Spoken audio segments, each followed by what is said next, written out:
Assalamualaikum and good day everyone. I am the first reporter from the Chapter 21, Exile to Dapitan. So, let us start it. First, why Jose Rizal decided to go back in the Philippines. Jose Rizal decided to return to the Philippines from Hong Kong in 1892 despite the known danger for a combination of reasons. In his quote, hurled out into exile from the land I adore, my future all dark and no refuse to seek, my rose-8 dreams hover and round me once more, sole treasures of all that life to me bore, the fates of youth that with sincerity speak by Jose Rizal. Sa mga salita nito ni Jose Rizal ay mapapansin natin ang kanyang paghihirap at pangungulila sa kanyang bayan. Ang meaning ng hurled out into exile ay nagpapakita na ang kanyang pagtanggal mula sa kanyang minamahal na lupain ay nagdulot sa kanya ng madilim at mahirap at kawalan sa kanlungan ng kanyang sariling bayan. Ang Rose 8 Dreams naman ay sumasagisag sa kung ang pag-asa at pangarap na muling bumalik sa kanya at naging tanging yaman ng kanyang buhay. Sa huli, ang fates of youth ay nagpapahiwatig na ang paniniwala at idealismong dala ng kanyang kabataan ay patuloy pa rin nagbibigay sa kanya ng inspirasyon kahit na on June 26, 1892, Rizal arrived in Manila. On July 3, he founded the Liga Filipina. On July 7, he was arrested and deported to Dapitan without benefit of trial in Spanish power. He lived here for 4 years in Mindanao. Although he was in an exile, he practiced medicine, conducted scientific research, established a school, built the town waterworks, beautified the local plaza and town square, carried out literary and artistic pursuit, and engaged in farming, became successful businessman, increased his knowledge of languages.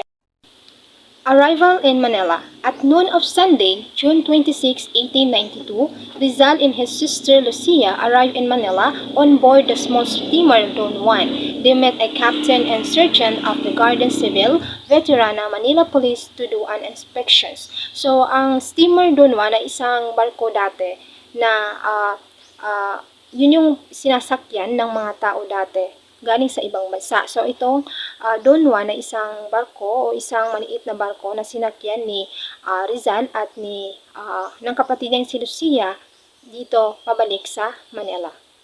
At dahil wala namang nakitang kakaiba at Oriental Hotel in Manila, the two Rizal registered at 4 p.m.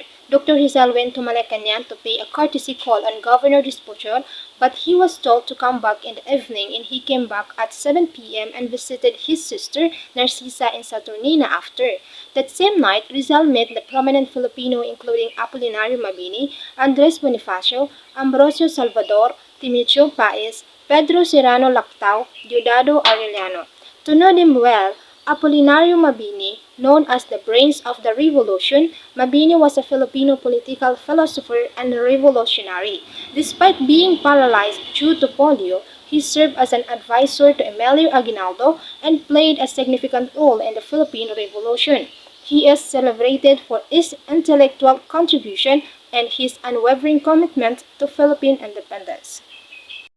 Andres Bonifacio, often called the father of the Philippine Revolution. Bonifacio was a Filipino revolutionary leader and the founder of the Katipunan Kataas-Taasang Kagalang-Galangang Katipunan ng Anak ng Bayan, or highest and most venerated society of the children of the nation, a secret society that aimed to achieve Philippine independence through armed revolt. He is considered one of the most important figures in the Philippine history. And then third, Ambrosio Salvador, a gobernador-celo, municipal judge of Quiapo, and a prominent figure in Manila. Salvador served as the first president of La Liga Filipina. His leadership helped to establish the organization and promote its aims. And then fourth one, Timoteo Paez, he served as the secretary of La Liga Filipina. Pedro Serrano Lactao, a school teacher and a Freemason, Lactao was involved in the reform movement and was a member of the Liga Filipina. Diosdado Arellano, he became the first secretary of the Katipunan. So yon, sinabi ko, isa sa dahilan kung bakit umuwi si Rizal ay para establish niya itong La Liga Filipina, isang organisasyon kung saan pinapatili pa nito na hindi masakop ng buo ang Pilipinas ng Spanish ng panahon na yan. Kaya nga sabi kanina, sa explanation kanina sa sinabi ko, is kahit short lang yung panahon na naging itong organization na to is malaking naging impact nito sa Pilipinas. Para malaman natin yung aims nila is ito sila. First, paano muna nalaman ito? The founding of Liga Filipina, Rizal accompanied by some friends took the train at Tutuban Station, Manila and visited Malolos, Bulacan, San Fernando, Pampanga, and Tarlac. On the same night of July 3, 1892, a week after his arrival from Hong Kong, Rizal founded the Liga Filipina in the home of Dorocio Ongchanco, Elias Street, Tondo, Manila. Rizal elected officer of this new civic association includes, so ito na kung yung pagkakasunod-sunod ng organization nila. Ambrosio Salvador, naging president. Augusto de la Rosa, fiscal. Bonifacio Arevalo, treasurer. Diodato Arellano, secretary. He is Del Pilar's brother-in-law. The aims of the Liga Filipina, as written by Rizal in its constitution, were first to unite the whole archipelago into one compact and homogeneous body. Number 2, mutual protection in every want and necessity. Number 3, defense against all violence and injustice. Number 4, encouragement of instruction, agriculture, and commerce. And number 5, study and application of reforms. To expound that aims to unite the whole archipelago into one compact and homogeneous body, this aim speaks to the Rizal vision of a unified Filipino nation. At that time, the Philippines was a collection of separate regions and islands with diverse cultures and languages. Rizal believed that uniting the archipelago into a single, cohesive entity was crucial for achieving progress in national identity. Mutual protection in every want and necessity. This highlights the importance of Filipinos supporting each other. The organization aimed to create a system of mutual aid where members would assist each other in times of need, whether it be economic hardship, personal crisis, or other difficulties.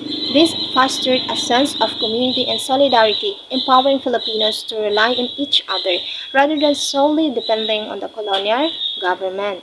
On July 7, 1892, Rizal was summoned to Malacañang. Governor Despojol asked him if he still wanted to go back to Hong Kong. After some conversation, the Governor-General produced some handbills which allegedly found in Lucia's pillows when they arrived from Hong Kong. The incriminatory handbills were printed copies of an anti-friars article entitled Pobres Friar or Poor Friars under the authorship of Father Jacinto and bore the imprint of Imprinta de los Amigos, Manila. Rizal was accused of having written such an anti-friars article. He arrested and escorted to Fort Santiago by Don Ramon Despojol, nephew and aide of Governor Despojol. July 7, 1892, on the same day, Governor Despojol's decree deporting Rizal to an island in the south was published by the Gaceta de Manila, a newspaper in Manila. Midnight of July 14, Rizal was brought under heavy guard to the steamer Cebu. 1 a.m. July 15, the steamer left Manila sailing southward through Mindoro and Panay, reaching Dapitan at 7 p.m. Sunday, July 17. Captain Delgas, the ship's keeper, handed over Rizal to Captain Ricardo Carnicero, politico-military governor of Dapitan. July 17, 1892, Rizal began his exile in Dapitan, which lasted until July 31, 1896, or a period of 4 years. The ship which brought Rizal to Dapitan also carried a letter by Father Pablo Pastilles, superior of the Jesuit Society in the Philippines, to Father Antonio Obac, Jesuit missionary of Dapitan. The letter consisted of condition that Rizal could leave the Jesuit mission house if he followed or agreed that Captain Carnicero and Rizal on August 26, 1892. Rizal wrote a poem for Captain Carnicero's birthday for his kindness to Rizal. May 4, 1898, the Captain Carnicero left Dapitan and was succeeded by Captain Juan Setias. Rizal Pastel Debate on Religion. Who is Father Pastel first? Father Pablo Pastel was a Jesuit priest and former teacher of Jose Rizal. Uh, Started when Father Pastel sent a book by Sarda to Rizal with an advice that the latter, Rizal, should desist from his foolishness, mahaderias, and trying to view religion from the prisms of individual judgment and self-esteem. So dito nagsimula yung letter nila about sa religion. The interesting debate may be read in 4 letters. Rizal sent letter on September 1, 1892. Dito nagsimula. Father Pastel replied on October 12, 1892. Rizal naman is November 11, 1892. And then, nag-reply naman si Pastel noong December 8, 1892. Then Rizal, January 9, 1893. And then again, Pastel, February 2, 1893. And then Rizal, April 4, 1893. And then the last one, April, no exact date, 1893. Jose Rizal wrote to Blumentritt from Paris on January 20, 1890.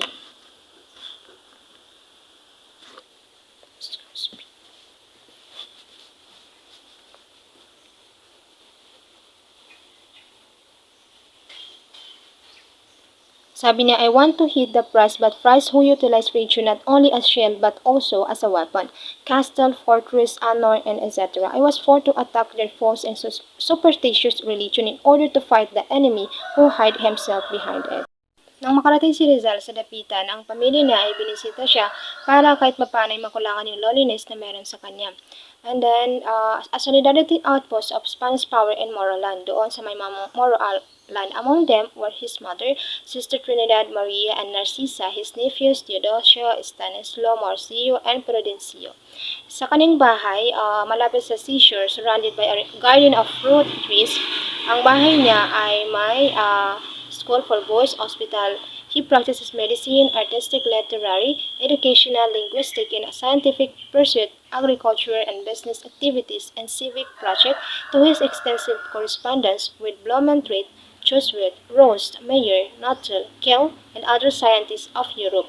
Describing his life in Dapitan, Rizal wrote to Blumentritt in December 19, 1893. So, special yung relation nila nito ni Blumentritt. No? Kasi si Blumentritt isang author, isa ring teacher na napalapit talaga kay Rizal dahil nag-share sila ng mga common ideas nila. So, tulad ng sinabi ko kanina, kahit na naipatapon si Rizal sa Dapitan, ay marami pa rin siyang nagawa at marami siyang naging na-contribute sa ating bansa dahil nagkaroon siya ng school for boys, nagkaroon din siya ng hospital na malapit lang din sa bahay niya. So, marami siyang naiambag tulad ng pagiging physician. As physician in Dapitan, Rizal practiced medicine in Dapitan. He had many patients, but most of them are poor, so that he even gave them free medicine. To his friend in Hong Kong, Dr. Marquez, he wrote, "Here the people are so poor that I have even to give medicine gratis." Rizal's fame as physician, particularly as an eye specialist, spread far and wide. Don Ignacio Tomarong paid 3,000 pesos to Rizal. Don Florencio Azcaraga paid 500 pesos. As a physician, said Dr. Bantog, physician and Rizalist. So, tinanyag siya ni Dr. Then Rizal as engineer din sa Dapitan, Rizal held the title of expert surveyor, Pereto Agrimensor, obtained from Ateneo, applying his knowledge by constructing a system of waterworks in order to furnish clean water to the town people. An American engineer, Mr. H.F. Cameron, praised Rizal Engineering. So makikita niyo sa picture yung yan, waterworks na ginawa ni Rizal kung saan napapaligiran siya ng semento para hindi siya madumihan and patuloy yung daloy niya para maging malinis siya muna. Also, Rizal established a civic project for Dapitan. He wrote to Father Pastel, "I want to do all that I can for this town." Rizal also spent many months draining the marshes in order to get rid of malaria that infested Dapitan. Malaria is spread by the mosquitoes which thrive in swampy places. Rizal also built lightning system and beautified Dapitan. He remodeled the town plaza. So, yan. Malaria is nakukuha daw siya sa mga sakit na or doon sa mga swampy or doon sa mga area na marurumi tulad ng mga kanal, ganun. So, Rizal is nagkaroon siya ng civic project kung saan nilinis nila yon or nagkaroon sila ng pagpupulong, nalinisin nila yon para maalis yon. Para hindi na siya lapitan ng mga lamok, and also hindi magkasakit yung mga tao sa dapitan. And also, lightning system, makikita niyo din sa picture na ganyan yung example ng lightning or parang light na ginawa ni Rizal para mas mapapunti pa yung surrounding ng dapitan. And also, the plaza, ayos niya din yung plaza dyan sa may dapitan and mas gumanda siya kung saan nagkaroon siya ng or inspired by doon sa Europe na in-inspired na doon yung plaza or yung design ng plaza kasi maganda siya tignan, and then ginawa niya rin yun dito sa dapitan. Of course, naging teacher din si Rizal doon. Rizal planned to establish a modern college in Hong Kong for Filipino boys to train them in modern pedagogical concepts. In his letter to Blumentritt on March 13, 1895, Rizal said that he had 16 pupils and made them work to his garden, fields, and construction project instead of charging them of tuition fees. Formal classes are conducted between 2 p.m. to 4 p.m. So, imbes na magbigay ng tuition fee or pera yung mga estudyante niya, ang ginagawa niya is pinapatulong na lang niya doon sa mga projects niya sa dapitan at hindi na pinapabayad yung mga bata. The hymn to Talisay-3. This poem celebrates the beauty and strength of youth, particularly in the context of Dapitan, a coastal town in the Philippines. Isa sa ibig sabihin nito is connection to place. The poem begins by describing the natural beauty ng Dapitan na ini-emphasize yung sandy shores o yung dalampasigan at also the mountain rocks of the Dapitan area. And then it reflects on childhood memories tied to this landscape, portraying it as a refuge that nurtures both body and soul. And also, pinapakita din dito yung youth and aspiration ng mga bata and also the result. The speaker acknowledges their youth but emphasizes their freedom from sorrow, suggesting a hopeful outlook on the future. And also, pinapakita din yung rights nila sa ating bansa. The aspiration to become strong men who can protect their families is highlighted. And indicating a sense of duty and responsibility kasi nga puro mga kalalakihan, di ba, yung mga estudyante niya.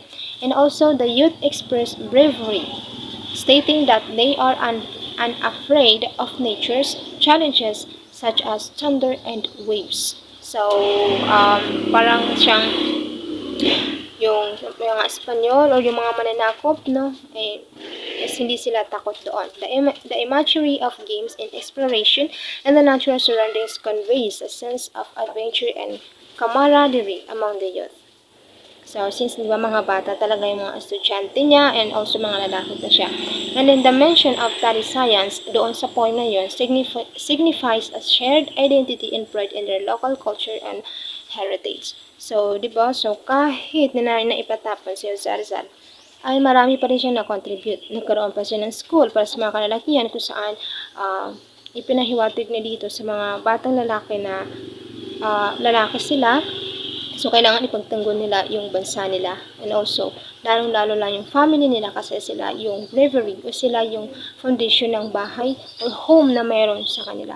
So, di ba, kahit na itatapon si Rizal, marami pa na siya na-contribute na hanggang ngayon napapakinabangan pa rin. So, yun, that's all my part for this chapter. So, the next one will be discussing by other member. So, thank you for listening and watching this report.